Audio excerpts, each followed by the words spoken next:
Been tracking all week the different ways Donald Trump and his allies were actively trying this whole seize the voting machines thing in the wake of the 2020 election as part of their kitchen sink strategy to overthrow the government. Well, today, another layer of the onion peeled off. Emails and records obtained by CBS News suggest there were multiple versions of draft orders that called for the seizure of voting machines after the 2020 presidential election. This draft order, dated December 17th, would have empowered the Secretary of Homeland Security to seize, collect, preserve, protect, retain, and analyze all machines. A day earlier, another draft order reviewed by CBS News looked to grant similar powers to the Defense Secretary.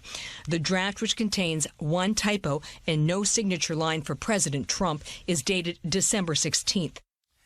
Now, that draft executive order apparently prepared for President Trump, that would have approved the seizure of voting machines. It was sent to a small group of the president's supporters who were working to overthrow the election. One of the people on that seize the voting machines email chain was Michael Flynn, Donald Trump's disgraced national security advisor. CBS News obtained an email from Michael Flynn back then in regard to that draft executive order. He wrote, quote, "Fix the spelling error in the title. Ensure it gets a legal review, but this is ready to go from my standpoint," end quote. Paired with that report from CBS, we also today learned in this deeply reported piece from Robert Draper at the New York Times Magazine that Michael Flynn was not just a proofreader on the Seize the Machines plan. He was an active participant with a very specific strategy in mind. Quote, "While Trump-friendly lawyer Sidney Powell was pursuing legal options for reversing the election results, Flynn was beginning to envision a military role.